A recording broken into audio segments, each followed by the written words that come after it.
Salut les curieux! Alors aujourd'hui, cette semaine, nous sommes en vacances en Bretagne, au cœur de la forêt de Brocéliande. Et donc j'ai décidé de vous faire un vlog et de vous emmener un petit peu à la découverte de tous les sites un peu mythiques qu'on va faire.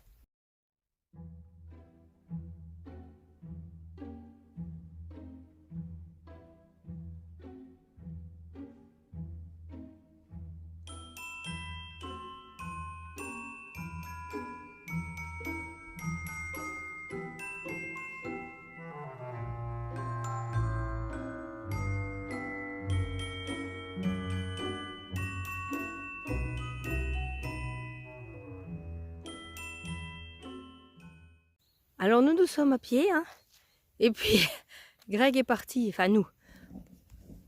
Moi et Maïli, hein, nous sommes à pied et Greg est parti, on le voit, il est là-bas en face en vélo avec les trois, avec les trois derniers, voilà.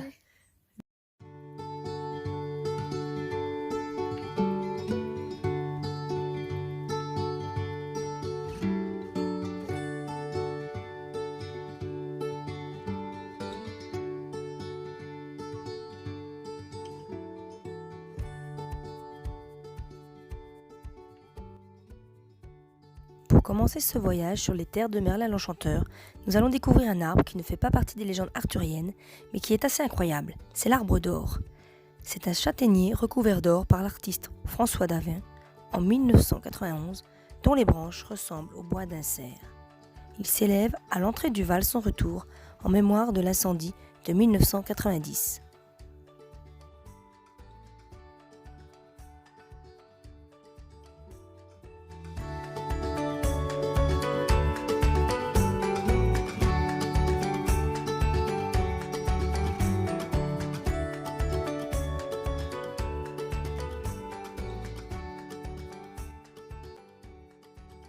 Parlons du Val sans retour et de ses légendes. Les roches pourprées et abruptes du Val sans retour font écho au caractère de Morgane, la princesse fée, demi-sœur du roi Arthur.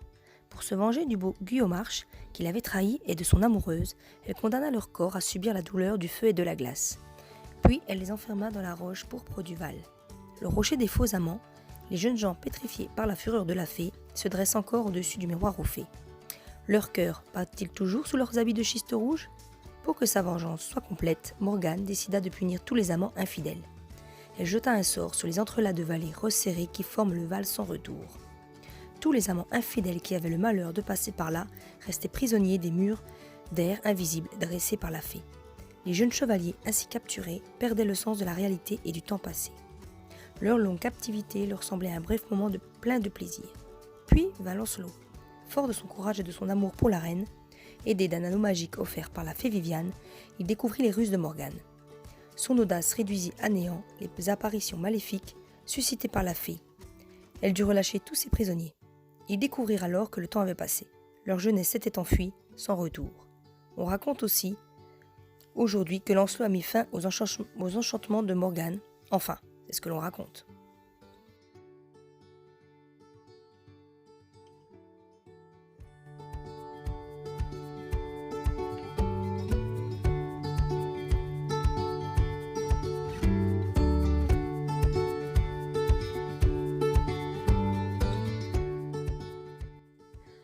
Le miroir aux fées est un charmant petit étang situé dans le fond du Val sans retour à côté de l'arbre d'or. La légende dit qu'il est habité par des fées qui viennent chaque nuit admirer le reflet dans la surface de l'eau.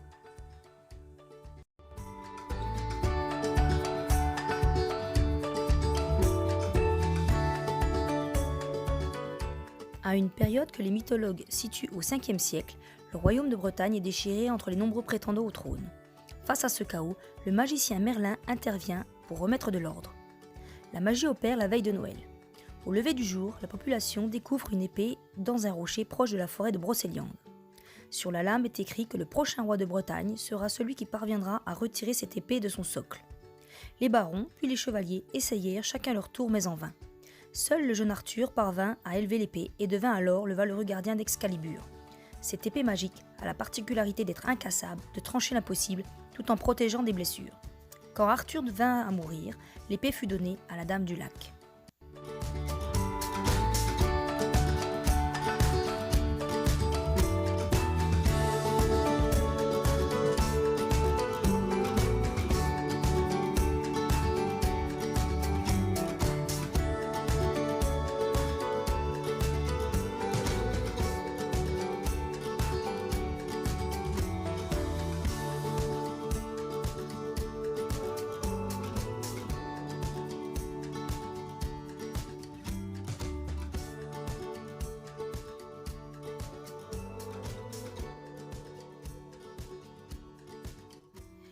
Le tombeau de Merlin est un incontournable à voir lors d'une balade à Brocéliande.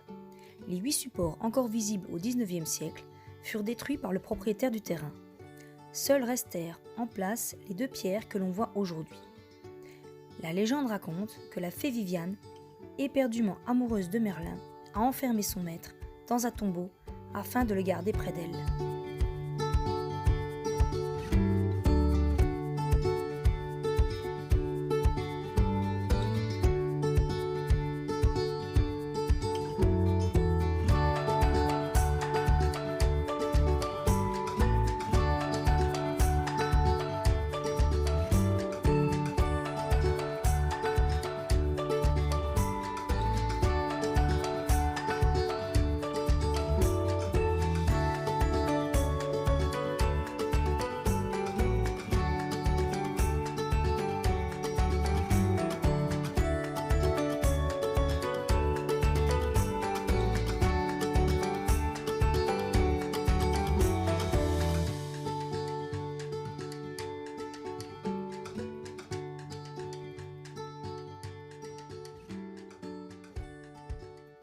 À quelques mètres du tombeau de Merlin se trouve la légendaire fontaine de Jouvence, celle qui apporterait la jeunesse éternelle à quiconque toucherait à ses eaux. La légende raconte que les druides s'y réunissaient le 21 juin, jour du solstice d'été, et avaient pour mission le recensement des nouveau-nés de l'année. Mais il arrivait que certains enfants ne puissent pas y être présents. On les présentait alors l'année suivante. Ces derniers étaient alors recensés comme nouveau-nés de l'année alors qu'ils avaient déjà 1 an. C'est pourquoi on dit que cette fontaine fait rajeunir. Actuellement, quand nous y sommes allés, comme vous pouvez constater, la fontaine était à sec. C'est une fontaine qui vit avec les saisons et donc en cas de sécheresse, effectivement, elle n'est pas une source, donc elle se tarit. Voilà.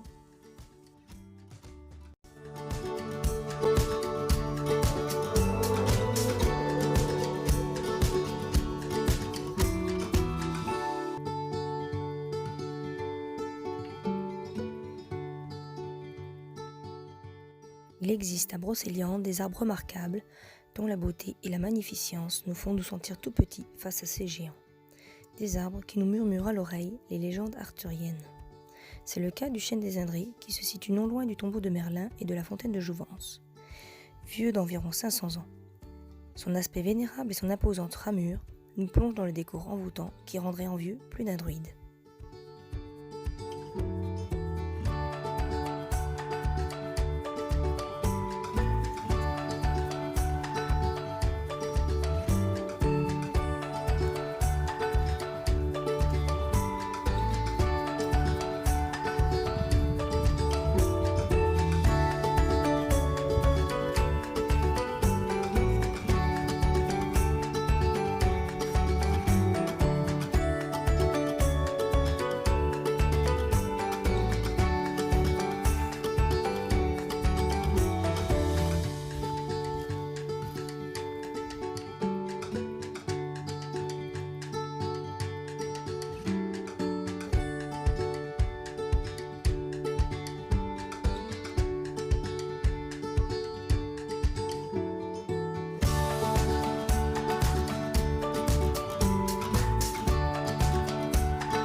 Un autre de ces arbres se dresse en bordure de la voie menant à Tréoranteuc. C'est le chêne à guillotin.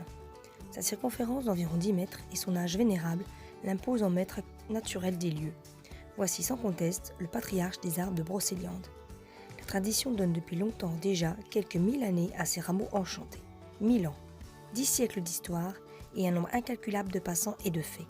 Ces branches pourraient être des arbres, et dans l'épaisse peau ridée de son écorce s'ouvre une caverne sombre et secrète. Il n'y a guère longtemps encore, les enfants entraient par dizaines dans le tronc noirci. Aujourd'hui, mieux vaut éviter ce jeu douloureux pour un être aussi ancien.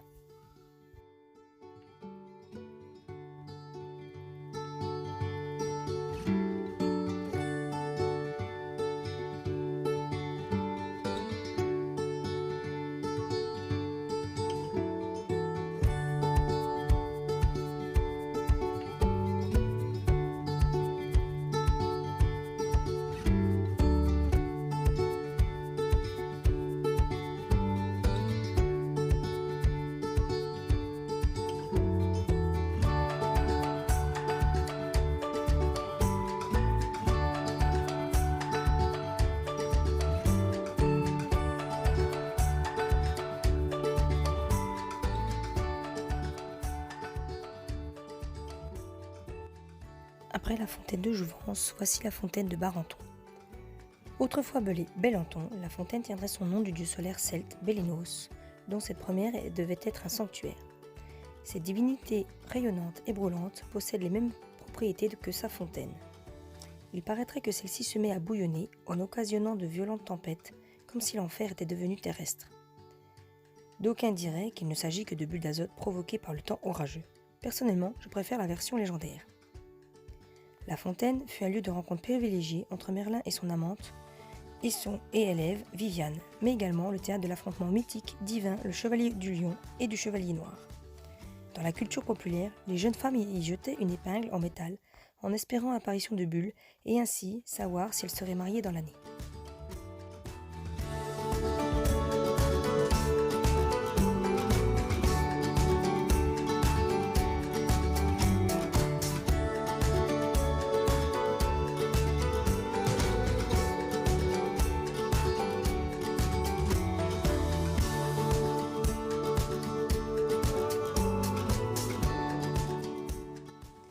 Son eau est potable, c'est une source, mais il vaut mieux éviter de récupérer l'eau qui stagne et la prendre directement à la sortie de la pierre. Bon, je vous avoue, c'est quand même plutôt compliqué parce que à ce moment-là, elle était vraiment au niveau le plus bas, donc c'était vraiment compliqué de pouvoir prendre de l'eau pour la boire.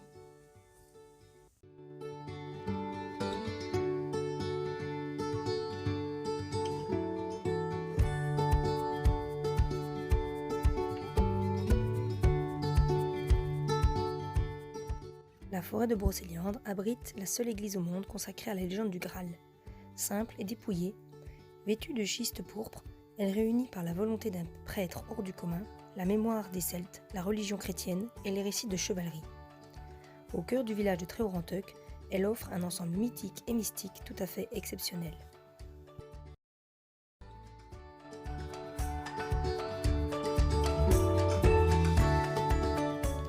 Lorsqu'il arrive en 1942 au village, l'abbé Gillard, alors nommé recteur, découvre une église en ruine. Sur le point d'être réduite à néant, il remonte alors ses manches.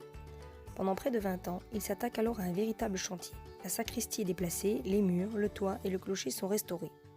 Des vitraux sont posés, des mosaïques, statues et tableaux installés.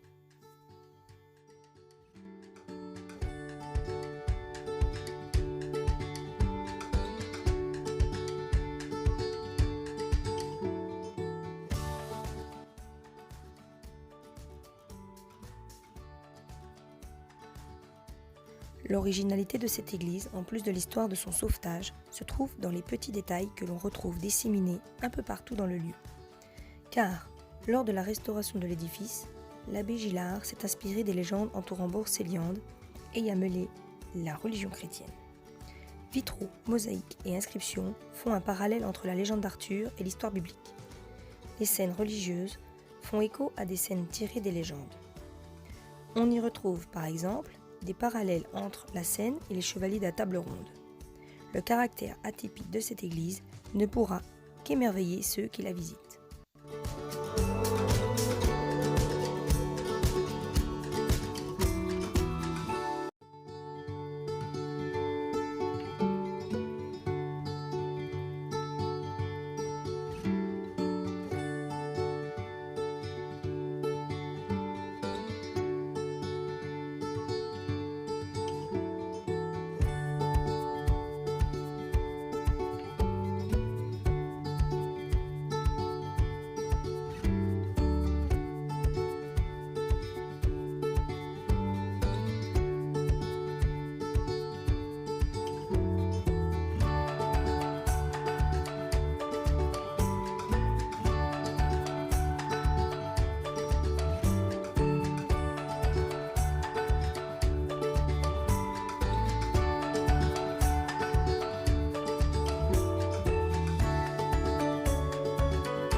Brocéliande, des mégalithes de légende, des légendes autour des mégalithes. Dolmens, menhirs, allées couvertes, coffres de pierre parsèment le territoire de Brocéliande. Chacun a été investi d'une histoire, d'une légende, d'une tradition, avant que la science ne nous révèle leurs autres secrets tout aussi fascinants. Un des monuments les plus curieux de la forêt se dresse sur la lande du Cerisier que se partagent les communes de Tréhaut-Renteuc et de Néant-sur-Yvel. Un long quadrilatère, une forme rare en Bretagne. Les archéologues savent qu'il a été plusieurs fois modifié. Un temps, il servit de tombe, mais était-ce sa destination première ? Il a ressurgi des broussailles qu'il avait englouties lors des fouilles menées dans les années 1980, mais ces légendes n'avaient pas disparu. La première, des moines un peu paillards, un peu buveurs, pétrifiés sur place par un dieu courroucé. Une affaire somme toute assez classique. La seconde, au temps où Saint-Ménien dirigeait son abbaye, le seigneur Gasterne régnait sur Tréhaut-Renteuc et ses environs. On aurait difficilement trouvé plus cruel et plus violent que lui. Et comme un malheur n'arrive jamais seul, il était entouré d'une bande de soulards aux mœurs tout aussi sordides. Le neveu de Gasterne, moine auprès de Saint-Ménéen, tentait d'apporter un peu de lumière dans tant de noirceur. Le jeune homme lui demanda d'assister à la messe de la Toussaint. Celui-ci refusa et partit à la chasse avec sa bande. Depuis Tréhaut-Renteuc, on entendait sonner les trompes, hurler les hommes et hennir les chevaux. Mais lorsque les paroissiens sortirent des vêpres, un long silence accablait les landes. La chasse n'était pas rentrée. Tous avaient compris le drame. Le courroux du ciel avait frappé la chasse entière. Chiens, chevaux, hommes étaient là, pétrifiés pour l'éternité.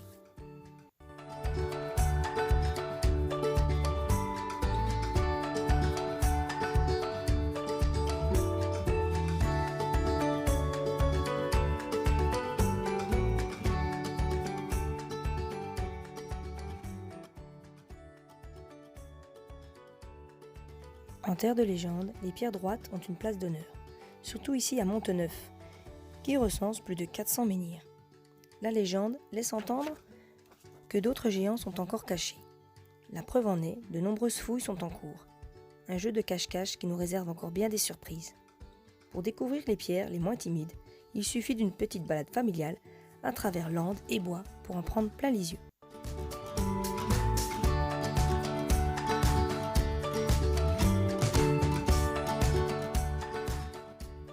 Le tombeau du géant est un coffre funéraire construit avec 3 menhirs. Un 4e menhir a été localisé à environ 10 mètres du site principal. Avant le début des fouilles, il gisait sous un tumulus de terre. Tout comme un autre site insolite de Brocéliande, le tombeau de Merlin, le tombeau du géant serait également associé à la légende du roi Arthur. En effet, un récit local évoque ce lieu comme étant la tombe d'un géant abattu par les preux chevaliers de la table ronde. Le tombeau en question est également appelé la Roche à la Vieille. Cette désignation viendrait du fait qu'une vieille princesse y soit enterrée depuis l'Antiquité. À ce sujet, l'archéologue Jacques Priard a estimé que le nom de la Roche à la Vieille serait plutôt relié à la culture populaire. Il faut savoir que dans les contes traditionnels, le mot vieille fait référence à la sorcière ou même à la mort.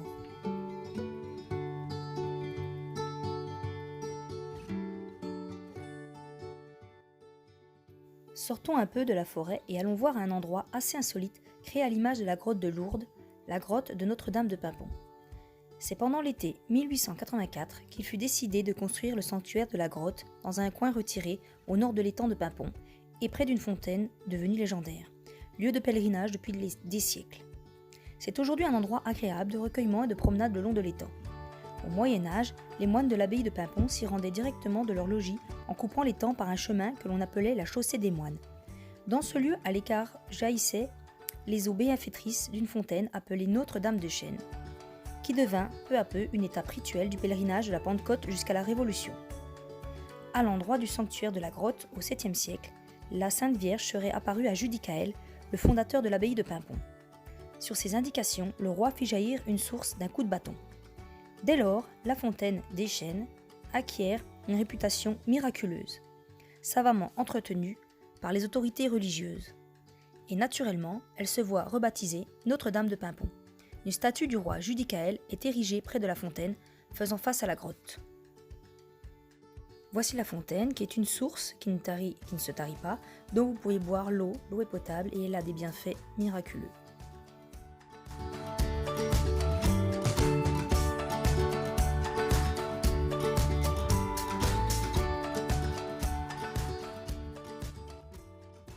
Après Paimpont et sa fontaine miraculeuse, direction Josselin, pour les amoureux comme moi des châteaux et de l'architecture gothique. Au bord de l'ouest, au cœur du Morbihan, s'élève cette splendide demeure habitée par la famille de Rohan depuis bientôt 10 siècles. Avec ses 3 tours majestueuses dominant la rivière et sa somptueuse façade de style gothique flamboyant, ce château offre un témoignage remarquable de l'architecture féodale et de la Renaissance.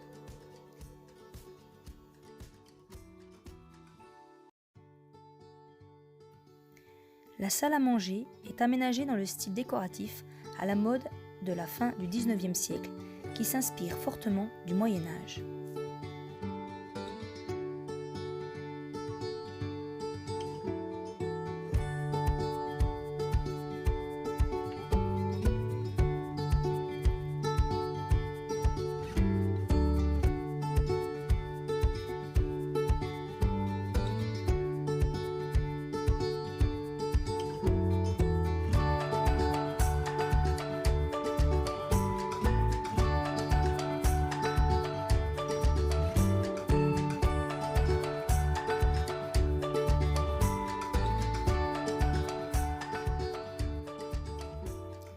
Dans l'antichambre, un certain nombre de portraits de famille vous sont présentés.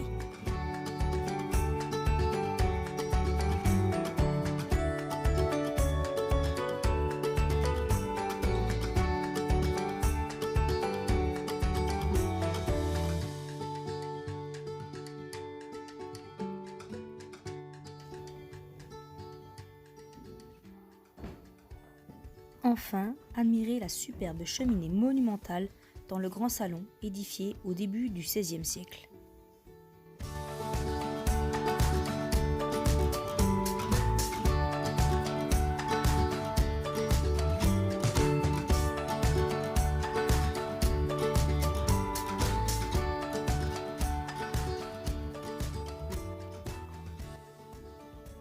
Notre visite en Bretagne s'achève ici.